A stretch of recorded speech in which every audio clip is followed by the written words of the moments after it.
Bueno, está en línea el rabino Joseph Garmon, al quien le agradezco muchísimo porque está en otro uso horario que es mucho más temprano, ¿no? Rabino, buen día, ¿cómo le va? Muy buenos días, mi estimado, y a todos los oyentes también. Bueno, le agradezco mucho. Usted estuvo dentro de en el contexto de una reunión, en donde estuvieron representantes de distintos credos, creo que todos unidos por una misma creencia en el Dios único, quiero ser específico en eso, y mantuvo una reunión con el Papa, con Jorge Bergoglio, el Papa Francisco, al respecto de la cuestión y o situación de lo que ocurre en Medio Oriente, específicamente referido a expresiones que había tenido Bergoglio en relación a que había que investigar allí si se estaba cometiendo un genocidio sobre la población de Gaza, ¿verdad? Así es, exactamente. Llegamos con una misión del Consejo Mundial de Paz, del jeque Qasem Bader, que es un líder druso que vive en la frontera con Líbano y con amigos de diferentes lugares del mundo, diferentes religiones, para mostrarle al Papa primero la realidad que se vive en Israel, que primero no es nada más judíos o no judíos, aquí el tema no es Israel contra palestinos, porque los mismos drusos sufrieron aquel momento doloroso que todo el mundo recuerda de los 12 niños que murieron de un misil mandado por Hezbollah desde Líbano y atacó un pueblito druso de la frontera que son israelíes que practican la religión de los drusos, que es parte del Islam. Entonces, cuando primero era mostrarle al Papa la diversidad que se vive en Israel, líderes no judíos y judíos que estamos juntos para pedir paz y para decirle que el terror ataca a todos, no importa su religión. Bien, bien. ¿Y cómo recibió esto Bergoglio? Porque en definitiva había hecho las apreciaciones, después aquí en Argentina algunos voceros eclesiales dijeron, bueno, que el Papa había recibido esa información, pero que no había dicho que había un genocidio, sino que había que investigar si había un genocidio. La verdad que usar la palabra genocidio referida al Estado de Israel, a un Estado que centralmente es el Estado del pueblo judío, es, yo diría, extremadamente fuerte, intenso, ¿no? Así es, y más de todo cuando le dije al Papa, mira, quiero hablar contigo no nada más como un judío, como un israelí, sino hablar de corazón de una persona que estaba ahí, porque también estuve en el ejército dentro de esos lugares, soldados amigos de nuestra unidad murieron por el motivo tan sencillo y tan terrible que ellos entraron a una casa donde dispararon de ahí y entraron para verificar si hay inocentes o no.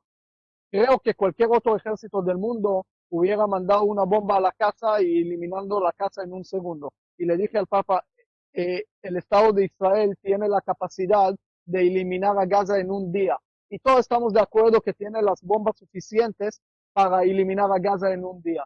Y no lo hizo. Y no nada más que no lo hizo, sino arriesgó la vida de los soldados. Murieron más de 800 soldados para proteger también la vida de los inocentes palestinos ahí y para no eliminar a todos desde arriba, como algunos casos en la historia, y no quiero mencionar ni Hiroshima y Nagasaki y otros.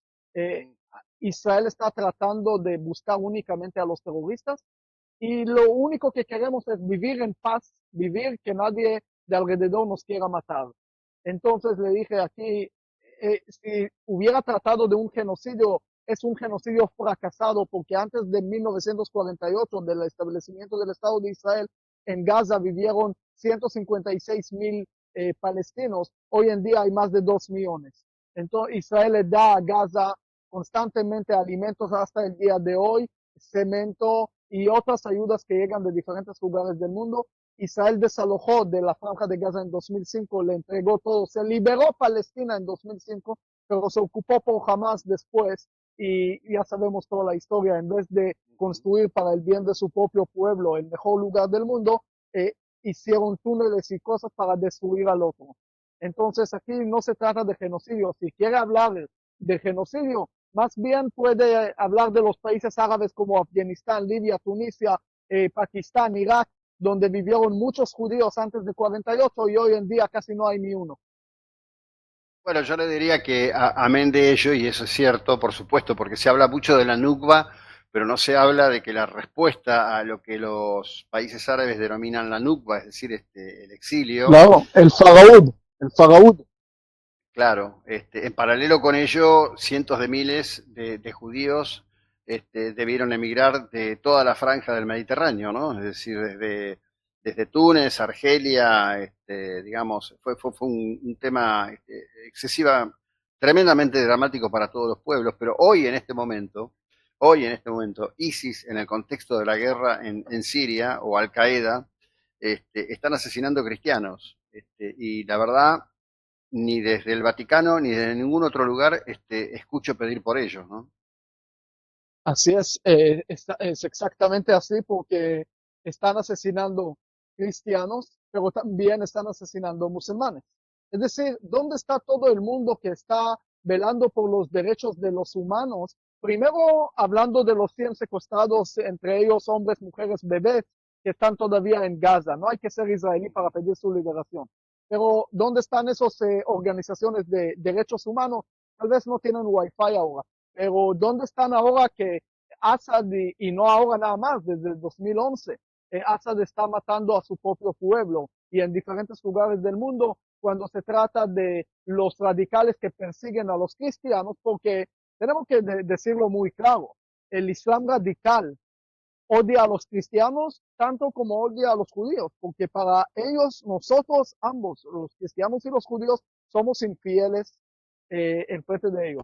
Y ellos tienen que limpiar el mundo, como ellos dicen, y de todos los infieles que están. Entonces, tenemos que saber que en ese conflicto no es un conflicto árabe-israelí. Aquí no se trata de Gaza y de esos puntos. Aquí se trata, en verdad, este es un conflicto global entre el radicalismo y el humanismo, entre la gente que quieren vivir en paz y quieren cada uno practicar su religión de acuerdo a la libertad religiosa que existe, y a otros que quieren eliminar a lo que no piensa exactamente como ellos.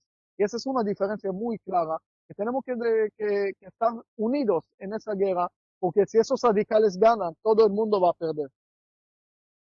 No, no, evidentemente, y yo creo que la humanidad ya ha perdido mucho. El solo hecho de que buena parte de la conciencia pública expresada en el discurso público no esté todos los días pidiendo por los rehenes que siguen sometidos a a un cautiverio absolutamente criminal, dice muy a las claras lo que yo diría, utilizando la frase de ese libro extraordinario, la eterna levedad del ser, ¿no? Es como que un tema supera a otro y la conciencia del dolor termina subsumida en medio de esa dinámica de temas.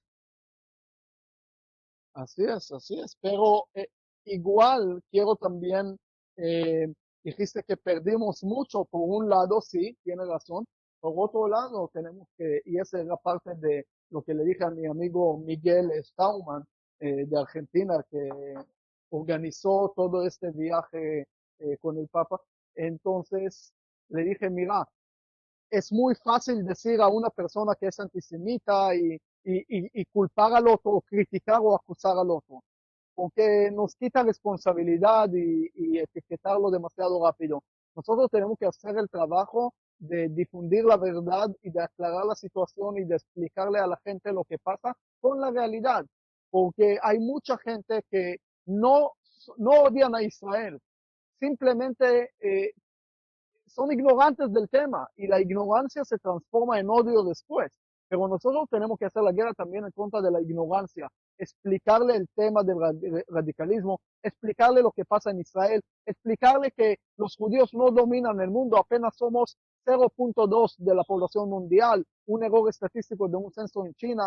No somos tan fuertes como dice, que tenemos un territorio tan grande como alguien en Colombia me dijo que es más grande que Colombia, cuando Israel entra en Colombia 54 veces.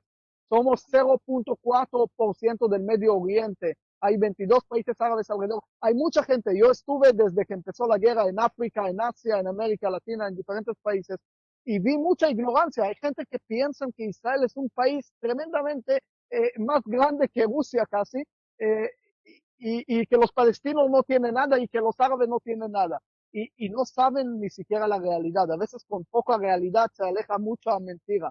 Y por eso digo que debemos también que difundir la verdad. Y gracias a Dios, digo, hay antisemitismo, pero hay también filosemitismo. Hay mucho amor a Israel. Hay mucha gente que apoya la causa. Hay mucha gente que entiende. Podemos verlo en manifestaciones públicas. Podemos verlo Ujú, incluso ujú. en países árabes que visité. Muchos que apoyan también a Israel. Tenemos que tener también esperanza en la humanidad. Sin ninguna duda. Joseph, muchísimas gracias, en particular porque sé que está haciendo un esfuerzo dado a la diferencia de horarios para estar en esta conversación con nosotros. Que tenga un gran día, muy amable. ¿Eh? Igualmente, muchísimas gracias. Toda Rabá. Que Dios los bendiga. Bueno, el rabino Joseph Carmon, que se encaró con el Papa, con Jorge Bergoglio, y le dijo, mire, hay algunos temitas que me parece que tendríamos que conversar, ¿no? Creo que han quedado suficientemente expuestos.